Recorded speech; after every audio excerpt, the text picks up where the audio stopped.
Mas, segundo a Organização Mundial da Saúde, há 165 vacinas em desenvolvimento em vários países. Destas, só 28 já são testadas em pessoas e poucas chegaram à última fase dessa etapa da pesquisa, que é crucial para saber se a vacina de fato funciona, se ela é funcional.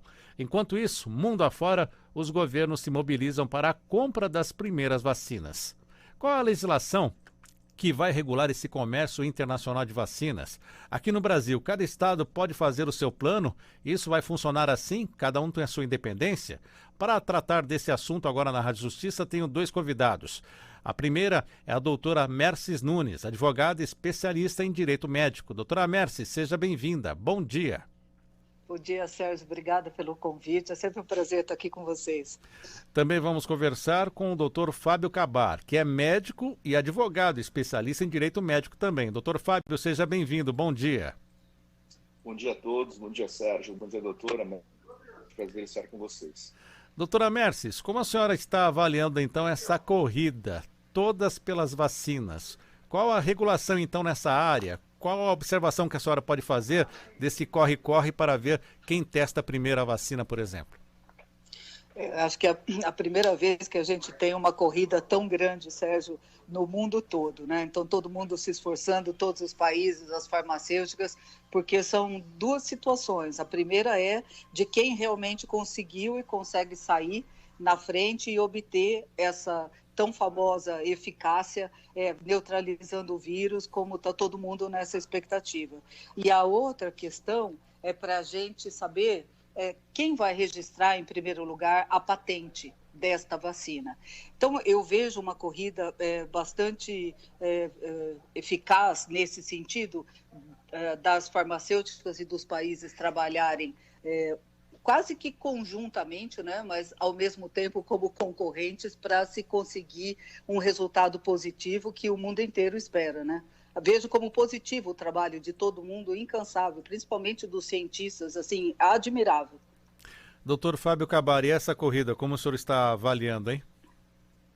Acho que é necessária, né? É necessária. Nós estamos numa situação de uma pandemia, eu acho que jamais vista, ou poucas vezes vista no mundo. Uma pandemia com, claro, o que mais nos preocupa, repercussões na saúde de bilhões de pessoas, né, mas também com a relação econômica, né? O que a gente percebe é que o mundo ele literalmente parou, né? E parou economicamente, parou o trabalho, parou o emprego, parou. Então, eu acho que essa corrida ela é necessária, não é? E possivelmente teremos aí em tempo recorde o desenvolvimento, o registro e a comercialização das primeiras doses dessa vacina, o que eu acho que vai ser, pelo menos no primeiro momento, não digo a solução, mas uma situação de melhoramento nessas condições que nós vivemos durante o ano de 2020. Doutora Merces, qual é a regulamentação, quem faz a regulação dessa área de vacinas, como o direito médico acompanha isso? A regulação aqui no Brasil é feita pela Anvisa, a Agência Nacional de Vigilância Sanitária, é dela todo o trabalho de observação e de análise dos documentos, dos testes, dos ensaios, para realmente conferir a veracidade daquelas informações. A questão da patente é também feita aqui dentro do Brasil pelo Instituto Nacional de Propriedade Industrial. Então, são duas áreas distintas, mas a área que vai permitir a análise desses documentos e dessas publicações é a Agência Nacional de Vigilância Sanitária. É ela que define, porque, por exemplo, temos um acordo assinado do governo do Paraná com a Rússia, São Paulo com a China, o governo federal com Oxford, mas tudo isso vai depender, então, da Anvisa, é isso, doutora Merces? Sem dúvida. Nenhuma vacina vai circular aqui dentro, nem ser distribuída, se não tiver o registro na Agência Nacional de Vigilância Sanitária. Não importa quem fechou o acordo, o que importa para nós é, primeiro, o que o órgão vai fazer, o trabalho que sempre fez e faz de forma exemplar, e vai atestar se realmente aquelas informações e aqueles dados de segurança em relação à vacina, de eficácia, são dados que conferem, que são verdadeiros, e aí sim vai conceder o registro. Fora isso, a vacina não circula no país. Doutor Fábio, existem fases, então, que essas vacinas precisam passar? Fase 1, 2 e 3, é isso? Na verdade, pelo menos a fase 1, 2 ou 3, e tem uma fase 4, né? Essa fase 4, ela, digamos que ela é uma fase maior, uma fase mais longa, em que a vacina ou o medicamento, a droga, quando ela já está sendo comercializada, quando ela já está sendo usada, e aí em larga escala, né, numa escala populacional, este novo suplemento, esse novo suprimento vacinal, de droga, o que quer que seja, continua em análise, e por isso que nós observamos que em algumas situações tem uma droga que já estava há alguns anos sendo comercializada, por exemplo, sendo utilizada, e que depois de um tempo ela é retirada do mercado, né? Ou seja, a partir da fase 3 já pode haver a comercialização e a utilização nas populações, mas isso não significa que o estudo, que a observação termine. Então, a fase 4, que é a última, já depois do início da comercialização e do uso, vamos chamar de maciço, esse produto ele continua sob observação. Doutora Mercies, o nosso ouvinte que está acompanhando essas vacinas, também muitas pessoas estão até com medo dos efeitos colaterais. Existe então toda uma regulamentação da Anvisa para cuidar, deixar bem claro os efeitos colaterais? Como é que funciona isso? Na verdade, existem organismos e uma legislação internacional que determina, estabelece quais são os requisitos necessários para qualquer fármaco ser colocado em comercialização, ser fabricado e comercializado. E com a vacina, isto não é diferente. Então, o que existe é um medicamento, seja ele uma droga mesmo ou uma vacina, passa por essas fases, tanto na fase pré-clínica quanto na fase clínica, e a questão da segurança e da eficácia são rigorosamente observados pelo órgão regulador. Se a Anvisa não concordar com o resultado dos ensaios ou com os resultados apresentados, este registro não será concedido. E sem a concessão do registro, o produto não pode ser comercializado aqui dentro e não pode ser distribuído também, caso seja pela rede pública de forma gratuita. Também isso não vai acontecer. Ou se tem o registro dado depois da confirmação de todos os documentos que a farmacêutica fez, de questão de segurança e dos testes agora em massa, que realmente são produtivos no sentido de neutralizar o vírus, esses são os requisitos para que a Anvisa conceda o registro. Doutor Fábio Cabar, quando falamos de efeitos colaterais, temos uma tragédia, né, que foi a talidomida. Há o risco de repetirmos algo parecido que deixou tantas sequelas? Olha, por isso que existem aí os cuidados, existe a preocupação da OMS, não é? Por exemplo, a vacina russa, nós não conhecemos ainda os resultados preliminares, nós não conhecemos os efeitos colaterais. A gente sabe que no desenvolvimento da vacina existem algumas maneiras, alguns meios para esse desenvolvimento, inclusive a vacina ela pode agir no organismo humano de diversas formas, por meio de vírus vivos atenuados, de vírus inativados. Existe nos Estados Unidos uma vacina que, a princípio, com a utilização aí de RNA mensageiro, ou seja, estaria mexendo aí no mecanismo produtor intrínseco das células humanas. Então, existe sempre, né? Sempre existe a possibilidade com uma nova droga, um novo suprimento, um novo fármaco que vai ser utilizado, a chance de efeitos colaterais. Por isso a necessidade e essa preocupação da regulamentação internacional, e que deve, claro, se repetir aqui no país, para o uso, né? Para se iniciar efetivamente a utilização em massa dessas vacinas. Então, é muito salutar, é muito importante e é sempre visto com muito bons olhos que se passe por todas essas fases, né, que a ciência, que o método científico seja sempre respeitado, porque a ciência, na verdade, não é simplesmente uma burocracia, né? Alguns acham, e tem estado na moda, achar que ciência é burocracia, que ciência na verdade, um passo a mais simplesmente burocrático a ser cumprido, e não é isso que nós observamos, justamente para que se evitem os efeitos que o senhor mesmo falou, né, da talidomida e outros que nós conhecemos, é que a ciência é necessária, que todo método científico seja respeitado. Exatamente, porque cada organismo reage de uma maneira, o senhor deve até acompanhar aí como médico que um analgésico para uma pessoa é de uma forma, a outra tem um efeito colateral indesejado. Sem dúvida nenhuma, e nós trabalhamos sempre com a relação populacional, né? Nós não podemos trabalhar individualmente, nós trabalhamos com a questão da resposta populacional, e daí eu volto à questão anterior, da importância, por exemplo, dos estudos de fase 3 e 4, onde número de pessoas, né? A vacina é testada em indivíduos, em larga escala, e depois em escala populacional, isso é sempre observado. Doutora Merces, vamos falar agora do poderio econômico e também político. Ele está presente nesse caso também, como foi na compra dos EPIs? Isso deve se repetir com as vacinas?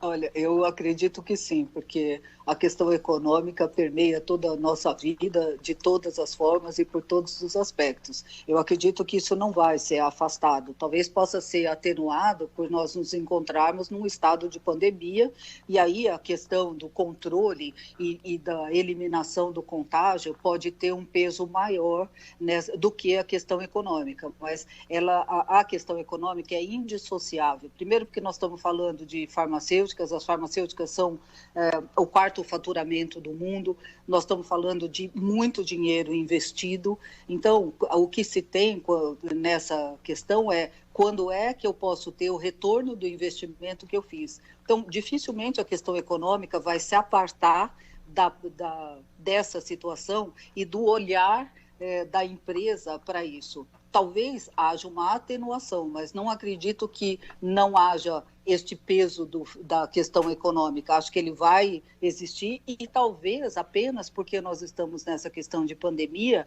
o preço das doses possa ser um pouco reduzido, como a AstraZeneca já informou que vai trabalhar a preço de custo, mas talvez, não é nem certeza que isso aconteça. Mas tem que ser um valor compatível com a condição econômica, pelo menos da maioria dos países, para que todos tenham acesso a isso. Doutor Fábio Cabaro, o senhor está no front também, recebendo, atendendo as pessoas com coronavírus. Como é que está a rotina médica do senhor e principalmente nesse quesito dos EPIs, por exemplo? Está tendo EPI Sim. de forma satisfatória para os profissionais de saúde? Sim, eu trabalho na Universidade de São Paulo, nos hospitais da Universidade de São Paulo, tanto o Hospital das Clínicas de São Paulo quanto o Hospital Universitário, e aqui houve um grande esforço por parte, enfim, de todos os médicos, de todos os profissionais de saúde, da parte diretiva, para que nós pudéssemos atender a população, né? São Paulo, todos sabemos, é um epicentro, foi um epicentro da doença, e agora os números, felizmente, pelo menos na capital do estado, parece que tem melhorado, e eu, durante todo esse tempo todo, junto com a equipe com quem eu trabalho, nós estivemos aí atendendo e recebendo essas pessoas, no meu caso, essas gestantes que estavam infectadas e que necessitaram de atendimento médico, né? Com relação aos EPIs, pelo menos onde eu trabalho, nesses hospitais em que eu citei, eu pude observar que nós tivemos EPIs suficientes e que não houve nenhum tipo de contaminação de maneira irresponsável, justamente por falta de EPIs. O que acontece é que o Brasil, todos sabemos, né, um país de dimensões continentais em que as realidades econômicas, sociais são muito diferentes, então eu não tenho como responder, né, de todos os hospitais, de todos os serviços, mas certamente nesses lugares que eu trabalho, com as pessoas que eu convivo, mesmo de outros hospitais aqui em São Paulo, aparentemente esse problema de desabastecimento ele não ocorreu. Doutora Merces, vemos também nessas fases até a fase em que a vacina é aplicada nas pessoas e os voluntários podem surgir. Como funciona isso? Qualquer um pode ir lá falar, eu quero tomar vacina, quero ser uma cobaia. Existe uma regulamentação para isso? Existe existem órgãos, na verdade, que regulamentam toda essa questão dos testes, os ensaios clínicos, são os testes em seres humanos, e existe essa regulamentação direcionada para isso. Não é qualquer pessoa que pode ser cobaia ou pode ser voluntário, mas dentro do programa que se estabelece, então, do perfil do voluntário, aquelas pessoas que preenchem aqueles requisitos podem ser admitidos neste voluntariado e receber as primeiras doses da vacina. E é importante saber também que os efeitos que a vacina possa causar nesses voluntários também tem disciplina na legislação e existe uma reparação para isso, porque o voluntário é um voluntário que ajuda a si e ajuda a coletividade. Então, aquele que tomou efetivamente, que foi vacinado, que tomou o medicamento, se tiver algum efeito adverso, ele também tem o respaldo da própria legislação e do fabricante do produto, do fármaco, que vai auxiliá-lo no que ele precisar para isso. Para se restabelecer ou restabelecer sua condição tal como estava antes da droga. Doutor Fábio Kabar, o senhor é voluntário desses programas aí de vacinação ou não? Não sou. Só complementando o que a doutora Mercedes disse, não é? O desenvolvimento das vacinas, eles fazem parte de protocolos de pesquisa, né? Como eu havia dito, é a ciência que regula esse desenvolvimento. E qualquer protocolo de pesquisa, né, seja para vacina, seja para droga, seja para testar uma droga já existente numa nova doença, esses protocolos de pesquisa, eles determinam os pré-requisitos que são necessários para os resultados serem válidos, inclusive quando se fala em utilização de pessoas, de seres humanos, que vão ser, então, indivíduos de teste, né? Isso serve para animal, existe regulamentação para animal, quando se fala em cobaias, e existe regulamentação de humanos, quando se fala de voluntários, né? Então, tem que haver este cuidado muito grande por parte dos pesquisadores e por parte dos órgãos de pesquisa. Então, por exemplo, no Brasil, nós temos o sistema CEP-CONEP, que são as comissões de ética em pesquisa, que são vinculadas à Comissão Nacional de Ética em Pesquisa, né? Esses órgãos todos têm uma regulamentação própria e só pode participar, só pode ser recrutado para ser voluntário pessoas que se enquadrem dentro do perfil daquela pesquisa. Então, especialmente relacionada a risco, por exemplo. Então, não vai se testar uma vacina numa pessoa que tem um risco aumentado para algum tipo de complicação, para algum tipo... Então, nós não usamos, por exemplo, um medicamento desconhecido, uma vacina desconhecida em gestante, né? Nós não vamos submeter a gestante, o seu feto, a um risco desconhecido. Então, isso nós chamamos de vulnerabilidade. Então, pacientes mais vulneráveis, a princípio, tem que se evitar, e isso tudo tem que ser... Por isso que é tão importante que isso tudo seja regulado, seja regulamentado, e que, de novo, né, o método científico seja respeitado. Doutora Merces, temos então essa situação, o estado de São Paulo, por exemplo, com a vacina chinesa, o estado do Paraná com a vacina russa, o governo federal com Oxford, e são esses os entes federados, né? O próprio governo federal e os estados são responsáveis por esse recrutamento ou não? Dos candidatos, dos voluntários? Na verdade, como o Dr. Fábio estava falando, são protocolos de pesquisa.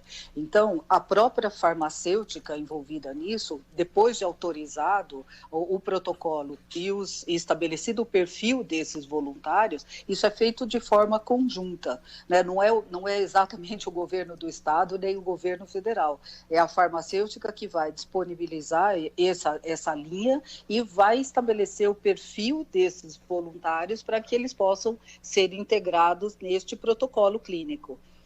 Fora isso, assim, do ponto de vista político, não há essa intervenção, né? Muito menos essa interferência. A questão é realmente científica. Então, os critérios são critérios científicos que são observados pela comissão de pesquisa e também pela farmacêutica, principalmente por ela. Doutor Fábio Kabar, já estamos chegando ao final do nosso tempo, infelizmente. E o senhor, como médico, como vem acompanhando a evolução do coronavírus aqui no Brasil e especificamente em São Paulo, que o senhor vem acompanhando? As pessoas não se deram conta do perigo dessa doença? Estão relaxando nos cuidados dessa prevenção ou não? Eu, eu acho que, infelizmente, grande parte da população não se deu conta da gravidade da situação que nós vivemos, né? Gravidade mundial, uma gravidade que não é apenas o nosso país, que em alguns estados brasileiros, infelizmente, houve um desenvolvimento pior com relação à porcentagem de número de mortos, com relação ao número de vítimas fatais. Em outros estados, um maior número de infectados, até por serem estados mais populosos, mas que, de alguma maneira, os resultados não foram resultados os piores dentre todos, né? E eu realmente acho, né, respondendo a sua pergunta de maneira direta, que as pessoas, pelo menos boa parte delas, acabou não percebendo essa gravidade do ponto de vista de saúde pública, né?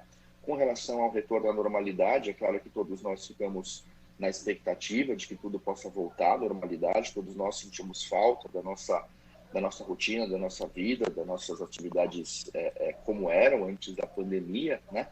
Especialmente porque muitos fizeram e têm feito muitos esforços durante esse período aí de 5 meses, pelo menos, mas o que eu vejo é que em alguns lugares, felizmente, a situação já tem melhorado. Então, no estado de São Paulo, por exemplo, aqui na cidade de São Paulo, nós temos resultados já melhores, então os serviços começam a voltar aos poucos à normalidade, e uma preocupação muito grande que nós tínhamos é que os números poderiam novamente aumentar e a situação ficar ruim de novo. Não é isso que a gente tem observado, mas em contrapartida, terminando, o estado de São Paulo, as cidades do interior do estado, um número bastante preocupante de vítimas e de infectados. Então, parece que está havendo aí uma interiorização da infecção, né? Então, o estado como um todo, a nossa preocupação permanece bastante grande. Infelizmente, o nosso tempo acabou e já quero começar agradecendo as participações, primeiramente da doutora Merces Nunes, advogada com especialidade em Direito Médico. Doutora Merces, mais uma vez obrigado por atender a Rádio Justiça. Até uma próxima e as suas considerações finais. Sérgio, eu que agradeço. Obrigada, doutor Fábio, pelos esclarecimentos também. A opinião de um médico é sempre fundamental numa questão como essa que nós estamos passando. E eu concordo com o doutor Fábio.